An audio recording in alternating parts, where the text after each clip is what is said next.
Bienvenue.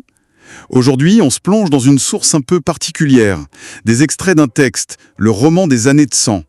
Et ça commence fort dans une déchra, un village isolé en Algérie. Oui, avec une image saisissante. Miloud Chekiri qui découvre le corps de Moumen. On est en 92. C'est ça. Le décor a l'air paisible, presque idyllique. Mais on sent tout de suite une tension, quelque chose qui couve. Exactement, c'est le début de ce qu'on appellera la décennie noire. Ce contraste entre la beauté apparente et la menace sous-jacente, c'est très frappant dès le départ. Alors, notre approche ici, ça va être de traiter ce récit, cette fiction, comme une source d'information en quelque sorte, pour décortiquer ce qu'elle révèle. Oui, l'idée c'est de suivre cette enquête pour meurtre, de voir comment elle remue le passé, les secrets, les traumatismes de cette communauté. On va croiser plusieurs personnages clés. Miloud d'abord, le témoin. Farid, le jeune gendarme qui enquête. D'accord. El Kadem, la veuve assez énigmatique. Et puis, Brahim et Shakib, des villageois qui savent des choses. Sans oublier un certain Belkir. Belkir, oui, son nom revient souvent. On y reviendra. Commençons par le début, la découverte du corps. Donc, Miloud Chekiri trouve Moumen, mort. Et la description qu'il fait est brutale. Oui, il le trouve face contre terre, avec une blessure très nette à la nuque, une hache apparemment. Il y a ce détail assez sordide, son chien, un de ses chiens, est mort juste à côté, tué de la même façon. C'est ça.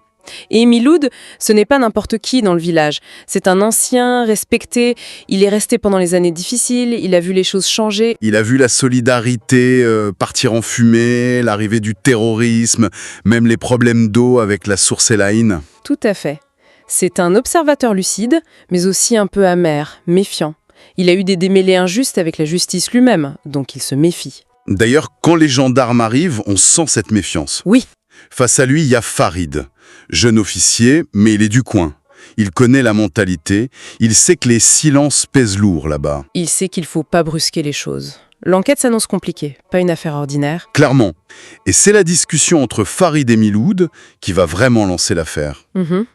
Farid sent bien que Miloud en garde sous le pied. Il a une intuition.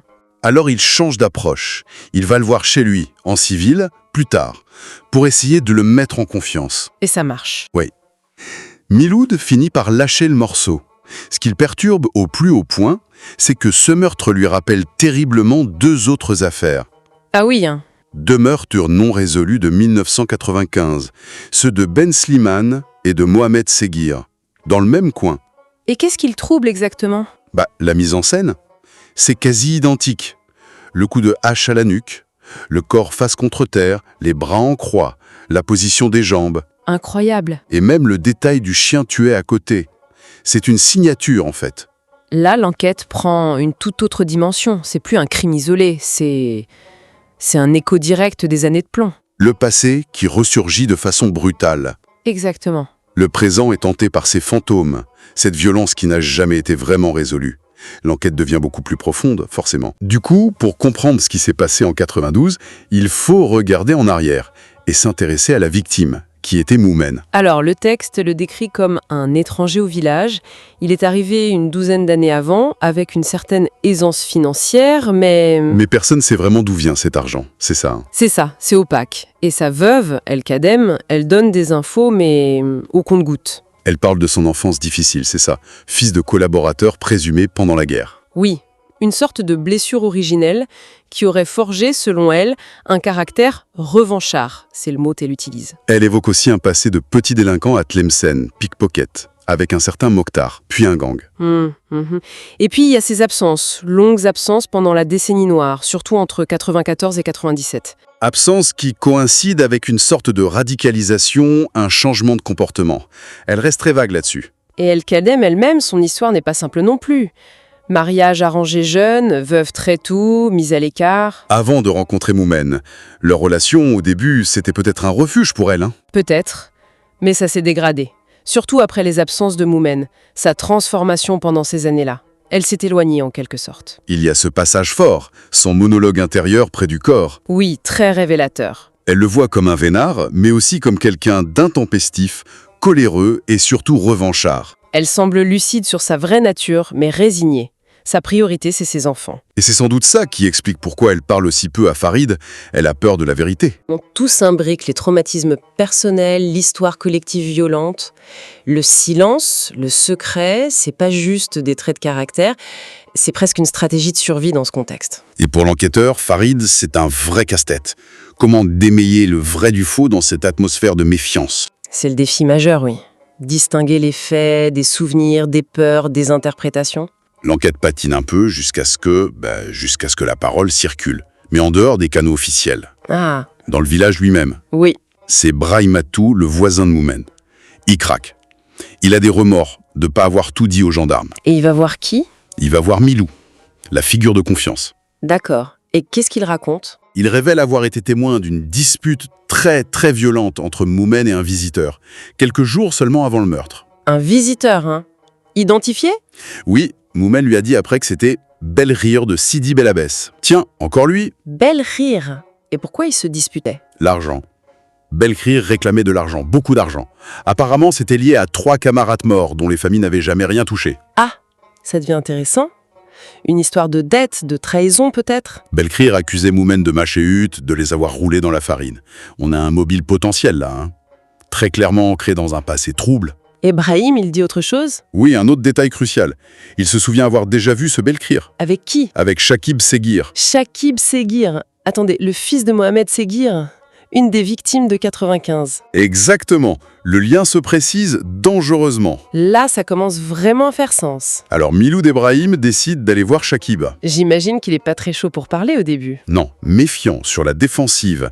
Mais ils insistent et il finit par confirmer. Il confirme quoi? Il confirme avoir été contacté par Belkir, qui lui a fait miroiter un boulot. Puis Belkir lui a demandé de l'aider à rencontrer Moumen. En se présentant comment? Comme un ancien associé, Shakib a donc organisé la rencontre. Il a même assisté à une partie de leur discussion, très tendue. D'accord. Belkir lui a ensuite dit qu'il était furieux contre Moumen à cause d'une vieille dette non payée liée à leur passé commun. Et après le meurtre? Belkir a disparu dans la nature, évaporé. Et Shakib précise un truc important, non? Oui, les gendarmes ne l'ont jamais interrogé. Pas une seule fois. C'est fou cette enquête parallèle qui se mène dans le village. C'est ça, ces villageois, Brahim, Shakib, ils prennent quand même un risque en parlant, hein. C'est le courage en partie, la culpabilité en autre. C'est sans doute un peu de tout ça, non? La peur est là, l'habitude du silence aussi. Mais un choc, comme ce meurtre, ça peut faire sauter les verrous. Le secret devient trop lourd. Oui, ou alors c'est l'occasion de faire sortir une vérité qu'on attendait peut-être, ou juste de retrouver un peu de paix.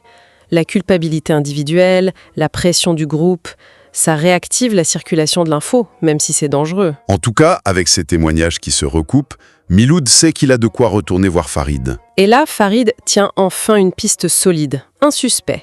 Ben Deiba, Belkir, à Sidi Bel Abbès. L'opération se monte vite.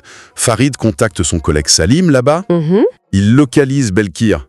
Il s'est refait une vie, notable, commerçant. Peut-être pour se faire oublier. C'est possible. L'arrestation se passe comment? Sans trop de problèmes apparemment. Et l'interrogatoire commence. Et là, j'imagine, déni total au début. Classique. Belkir nie tout. Il connaît à peine Moumen, jamais mis les pieds dans la douchera, circuler, y a rien à voir. Alors Farid et Salim, ils font quoi? Ils changent d'angle. Ils arrêtent de parler du meurtre direct. Ils lui parlent de son passé, de ses années d'absence, 94-97, comme Moumen. Les années où ils sont devenus riches comme par hasard. C'est ça. Et là, Farid tente un coup de poker. Lequel? Il balance un nom. Une affaire non résolue qui a secoué la région. Le braquage hyper violent d'un fourgon de la BEA, la banque, près d'Ain Talout. C'était en janvier 96. Ah oui, je vois. 3 convoyeurs tués, une somme énorme disparue. Farid suggère, sans preuve, juste comme ça, que Belrhir et Moumen étaient dans le coup. Et qu'ils ont gardé le magot pour eux. C'est risqué comme bluff. Très risqué. Mais ça touche. Le nom Ain Talout, ça fait réagir Belrhir. Il blêmit, ses mains tremblent. L'assurance s'envole. Il essaye encore de nier, mais la voix est plus faible. Les enquêteurs sentent que c'est le poids sensible. Et il finit par craquer. Il murmure un truc comme « Vous vous trompez. Moi aussi, il m'a pas épargné, le salaud. Il me croyait mort. » La brèche est ouverte. Complètement. Et là, c'est le déferlement. Belrhir se met à parler, à tout raconter. Comme s'il vidait son sac après 20 ans. Il raconte le braquage. Oui, en détail. Organisé et mené par leur Katiba, leur groupe armé. Et le chef, c'était Moumen. Et la trahison? Et Belkir. Grièvement blessé, Moumen le laisse pour mort. Mais il survit? Oui, grâce à un vieux Djoundi, un ancien maquisard qui vivait caché et qui l'a soigné. Des années après, par hasard, il retombe sur Moumen. Et Moumen, il regrette? Pas du tout. Il lui file une somme ridicule, une aumône, dit Belkir. Et il l'aide même à monter son commerce. Cynique, pour acheter son silence sans doute. Et à ce moment-là, Belkir ne sait pas encore tout. Non, il ignore que Moumen a organisé la mort des autres. Il apprend la vérité bien plus tard, 1 an et demi avant le meurtre de Moumen. Comment? Un ancien de la Katiba le retrouve et lui raconte tout. Le vol, l'embuscade délibérée. Cet ancien lui propose même un marché. L'adresse de Moumen contre une partie de l'argent qu'il pourrait récupérer. La rage qui devait monter chez Belkir. Elle explose. Il retrouve Moumen à la Déchra. Les confrontations sont immédiates, violentes. Et lors de la 2e rencontre, Moumen fait un truc fou. Quoi donc? Pour l'impressionner, ou par cruauté pure, il se vante d'un autre meurtre. Celui de Mekki Ben Kwaider. Le jeune militant qui s'opposait à lui pour l'eau. Oui, Moumen avoue l'avoir étranglé et avoir maquillé ça en accident, en électrocution. C'est la goutte d'eau pour Belkir, j'imagine? C'est ça. Face à cette cruauté, cette impunité, et avec la rage de venger ses camarades trahis, il décide que tuer Moumen, ce n'est plus une vengeance personnelle, c'est une justice, comme il dit. Et c'est là qu'il décide de reproduire la mise en scène de 95. Les meurtres de Belsleman et Mohamed Seguir. Il est convaincu que c'est Moumen qui les a tués aussi. C'est un geste délibéré pour lier tous les crimes, pour montrer que Moumen était la source de tout ça. Glaçant. Quelle histoire. Complexe, sombre. Les aveux de Belkir résolvent le meurtre de Moumen, mais pas seulement. Non, ça éclaire aussi la meurtre de Mekki Ben Kwaider. Ça désigne Moumen comme l'auteur très probable des meurtres de 95 et ça révèle les dessous du braquage de 96. Tout est lié. Absolument. Ce récit, à travers cette enquête, nous montre vraiment les conséquences à long terme de la décennie noire. Oui, on voit comment la violence de cette époque n'a pas disparu d'un coup. Elle a infusé les relations, les motivations. Elle a créé des cycles de vengeance, de ressentiment qui durent des années. L'ombre de ces années plane sur tout. Et la complexité des personnages est frappante. L'avidité de Moumen, qui le pousse au pire. Le ressentiment de Belkir, qui transforme sa quête d'argent en meurtre justicier. La peur des villageois, mais aussi ce besoin de vérité qui finit par briser le silence. Ça montre surtout le poids terrible des secrets, des traumatismes non digérés sur une communauté. La vérité sort, oui, mais elle est pleine de violence, de trahison. Elle ne guérit pas forcément, elle révèle l'ampleur des dégâts. Et la ligne entre victime et bourreau devient parfois très floue. C'est souvent le cas dans les sociétés qui sortent de conflits internes aussi intenses. Ce brouillard moral est une caractéristique. Tout ça nous amène à une dernière réflexion, peut-être. Si la vérité elle-même est si liée à la violence passée, est-ce qu'une communauté comme celle de Shra peut vraiment guérir? Bonne question. Comment penser les plaies quand la cicatrice elle-même est faite de trahison et de sang? Et qu'est-ce que ça veut dire pour l'avenir, si les fantômes des années 200 sont toujours là, s'ils dictent encore le présent? Comment construire autre chose? C'est une question qui dépasse largement ce village, bien sûr.